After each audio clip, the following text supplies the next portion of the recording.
Bien le bonjour à tous, on se retrouve pour une nouvelle vidéo MotoGP, j'espère que vous allez bien.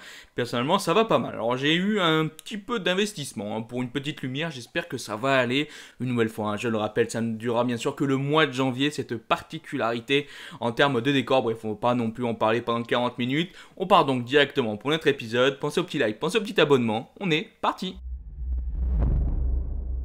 J'ai tout d'abord donc envie de commencer par enfin l'officialisation du sponsor titre du team VR46 en MotoGP. Vous le savez, il y a eu énormément de problèmes. On avait avant des Saoudiens qui devaient normalement investir dans le team. Finalement, tout ça a capoté. Maintenant, on sait enfin qui va les remplacer. Et cette nouvelle solution vient donc d'une société bancaire italienne, Mooney. Et justement, le sponsor titre de cette nouvelle équipe VR46 sera donc le sponsor titre en MotoGP, mais aussi en Moto2 lors de la saison 2022. Après la signature du contrat, l'équipe va donc s'appeler Mooney VR46 Racing Team. Alors je sais pas si on dit Mooney, Mooney. Bon, comme d'habitude, vous me reprendrez si je fais une prononciation catastrophique. Je crois que vous avez l'habitude de me reprendre sur mes prononciations. Mais voilà, au moins on le saura. Moi, j'ai envie de le prononcer Mooney, mais j'ai envie aussi de le prononcer Money. Je suis un peu perdu.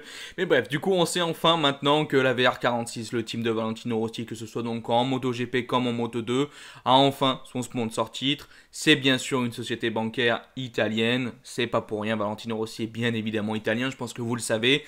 Mais ça fait quand même plaisir de savoir qu'enfin, le projet VR46 est stable, il y a bien un sponsor titre, parce que bon, on avait quand même des petites craintes, après du coup la fuite des Saoudiens de ce projet. On s'est dit, est-ce que Valentino Rossi va arriver à trouver un sponsor titre assez puissant pour financer globalement le MotoGP, c'est là où bien sûr l'investissement est le plus gros. Donc bon, on sait, Valentino Rossi, c'est pas n'importe quelle personne, il avait bien évidemment plusieurs solutions, et c'est celle-ci qui a donc été choisie, tant mieux. Pour continuer, j'avais envie un peu de revenir sur certaines prédictions et certaines déclarations de Carlo Pernat. Carlo Pernat est un homme extrêmement bien informé dans le paddock. Je ne dis pas toujours ce qu'il dit ou ce qu'il peut proposer parce que bien évidemment, des fois il se trompe, mais des fois aussi il dit vrai. Et il a fait plusieurs prédictions sur un futur pilote Honda, sur Johann Zarco, sur Marc Marquez. J'avais donc envie globalement de vous partager tout ça. Comme ça après, on peut rebondir dessus. Faut commencer à connaître le truc. Il commence en parlant donc d'une nouvelle arrivée chez Honda. Honda essaie désespérément d'avoir un pilote gagnant, et c'est la bonne chose à faire. Il y a deux noms, Quartararo et Mir. C'est plus facile pour Johan d'arriver, Johan Mir bien sûr, car cela coûte moins cher et c'est l'homme qu'il faut. Ce sera assez rapide. Je crois que d'ici le début du championnat, l'opération sera peut-être déjà bouclée, ou presque. Allez, on va commencer donc par cette partie. Je vais vous lire ensuite tout ce qui pourra suivre par rapport à ce qu'a dit Carlo Pernat. Une arrivée donc de Johan Mir dans le team Honda. Qu'est-ce que vous en pensez? J'ai hâte de savoir. Par rapport à Fabio Quartararo, on en a déjà plusieurs fois parlé dans les commentaires quand vous me posiez certaines questions. Moi, j'adorerais clairement voir Fabio Quartararo arriver chez Honda. J'adore le team Honda. J'adore la Honda en général. Et j'adorerais voir Fabio rejoindre ce team. En plus, avec Marc Marquez. Oh là, votre Émile est aux anges. Clairement, il est aux anges. Maintenant donc, on le sait, Fabio Quartararo, c'est loin d'être simple de voir une arrivée dans le team Honda. Il y a beaucoup d'autres possibilités, clairement. Que Johan Mir, on sait qu'aujourd'hui, c'est un petit peu compliqué. Il avait déjà déclaré qu'il scrutait un petit peu le marché des transferts et que si rien ne se passait réellement de positif en 2022 avec Suzuki, il pouvait clairement envisager un départ. Et on le sait aussi que Honda a très envie d'enfin arriver à trouver un pilote qui pourrait être, dans les prochaines années, la relève de Marc Marquez.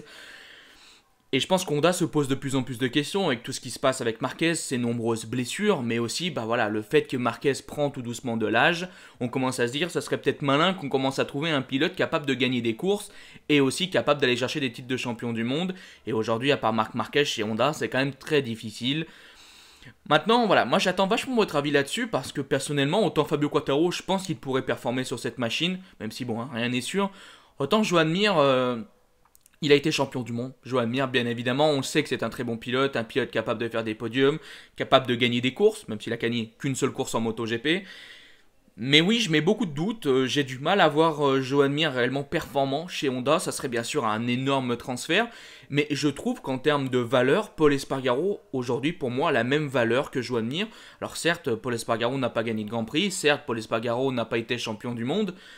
Mais je trouve qu'en termes de niveau de ce qui pourrait être proposé sur la Honda aujourd'hui, si on fait une analyse rapide, je ne pense pas que Johan Mir serait vraiment un énorme gain par rapport à Pol Espargaro. Mais selon moi, selon mes convictions bien sûr, c'est vrai que je pense que si tu n'es pas capable d'aller chercher Fabio Quartararo, personnellement je vois plus une continuité avec Pol Espargaro, surtout que je pense qu'en 2022, Pol Espargaro a vraiment moyen de faire beaucoup mieux, il a une année derrière lui, il peut vraiment je pense jouer des podiums, jouer des victoires si la machine est bonne.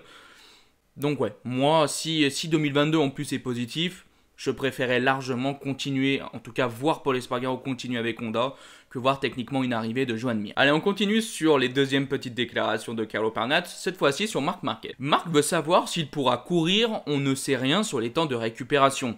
Quand rien n'est dit, ça veut dire qu'il n'y a pas de nouvelles positives.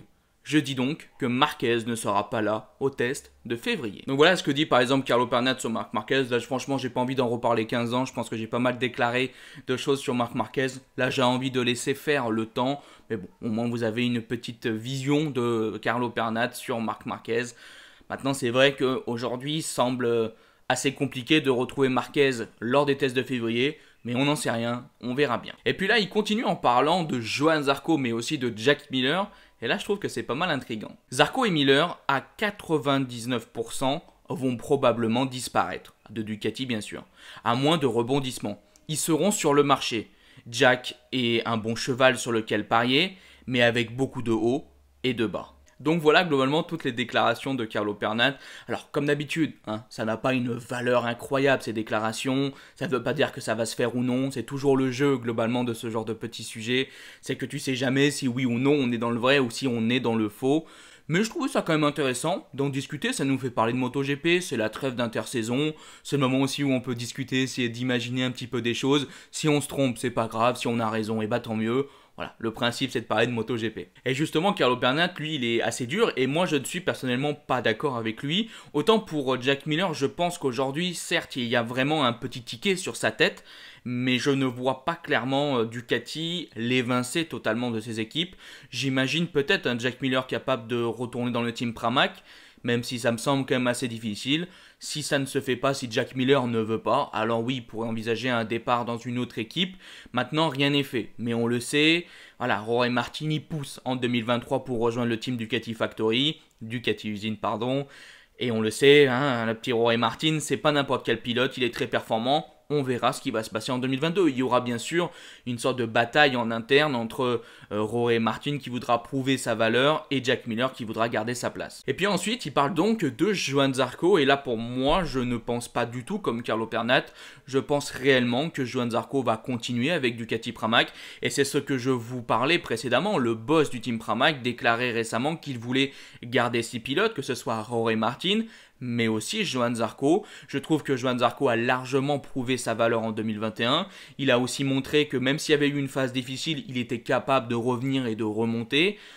Donc oui, je pense que Johann Zarco va faire une bonne saison 2022 et qu'il va continuer avec Ducati en 2023. Par contre, une nouvelle fois, comme je l'avais déjà déclaré, oui, je ne vois pas Johann Zarco rejoindre le team usine, mais je pense que dans le team Pramac, Zarco a encore de belles années devant lui. Et pour terminer cette vidéo, comme je vous l'ai dit, il n'y a pas non plus énormément de sujets pour cette semaine. J'avais envie globalement de vous partager l'analyse de Casey Stoner, pas quand même n'importe quel pilote, sur ce potentiel retour de Marc Marquez. Comme on avait pu le faire en 2021, il y avait énormément d'interrogations sur l'état de santé de Marquez. On va se faire une sorte de petite répétita pour 2022, là avec donc l'analyse de Stoner. La situation de Marc est différente. Il y a eu une longue convalescence avec de nombreuses complications. Cela a un effet, bien sûr. Il lui faudra du temps pour être à nouveau en forme, physiquement et mentalement. Les gens sous-estiment toujours le temps qu'il faut pour se remettre en forme physiquement. Les muscles se décomposent si rapidement lorsqu'ils ne sont pas utilisés. Il n'y a pas de substitut au pilotage d'une machine MotoGP. Peu importe combien vous vous entraînez, même une superbike ne s'en approche pas. Si vous ne roulez pas, les muscles spécifiques ne se développent pas non plus. Cela prend du temps. Mais ce ne sont pas seulement les conséquences physiques qui posent un problème, ensuite il y a la peur de se blesser à nouveau. Il est impossible d'imaginer ce que Marquez doit traverser. Et donc voilà tout ce qu'a pu déclarer Casey Stoner sur le petit Marc Marquez et aussi sur sa propre situation. Je trouve ça vraiment ultra bien et ultra intéressant. J'essaie d'utiliser un autre terme, mais j'ai pas d'autre terme qui vient à l'idée. Je dis toujours intéressant, mais bref. Casey Stoner, c'est un pilote qui a marqué le MotoGP, c'est un pilote exceptionnel, incroyable. Et je trouve ça intéressant d'avoir son analyse un peu sur Marc Marquez. Et évidemment, on ne peut être que d'accord avec ce qu'il dit. On a toujours l'impression, et on le dit souvent, on a l'impression que ces personnes-là sont des surhommes, ne sont même pas des humains, et que voilà, Marc Marquez il revient, il va être capable de gagner des courses, que mentalement ils vont toujours bien, mais eux aussi ont énormément de faiblesses, eux aussi ont un corps humain qui met du temps clairement à se remettre en forme. Et aujourd'hui, une nouvelle fois, 2022 sera une épreuve pour Marc Marquez, comme le dit Casey Stoner, que ce soit physiquement, mais bien évidemment aussi mentalement. Et moi j'aimerais quand même rajouter un peu de positif, je pense franchement que Marc Marquez arrivera une nouvelle fois à surmonter cette situation. Pourquoi ? Parce que je pense qu'il l'a tout d'abord déjà fait en 2021, et il s'est prouvé à lui-même qu'il était capable de regagner des grands prix, de réarriver à dominer des week-ends, on va dire ça dans un cas général, mais qu'il était capable en tout cas de rerouler devant. Il n'était pas le grand Marc Marquez de je ne sais pas moi 2014, mais il était capable d'être devant. Donc je pense que ça va énormément l'aider pour 2022 de se dire je l'ai déjà fait une fois, pourquoi je n'arriverai pas à le faire une deuxième fois ? En 2021 c'était vachement compliqué. Ça n'était jamais arrivé, c'était une situation que Marquez n'avait jamais vécue. Vous imaginez bien que mentalement ça devait être à ce moment-là extrêmement compliqué, et je pense personnellement plus compliqué qu'aujourd'hui pour cette saison 2022. Donc voilà, on essaie de terminer avec un petit peu de positif. Bon, on arrive donc à la fin de cet épisode, on avait je pense des gros sujets, mais pas beaucoup de sujets. J'espère que ça vous a quand même plu, en tout cas voilà. Si la vidéo vous a plu, n'hésitez pas à la liker, partager, commenter. Je dis bye bye les potes. Ciao.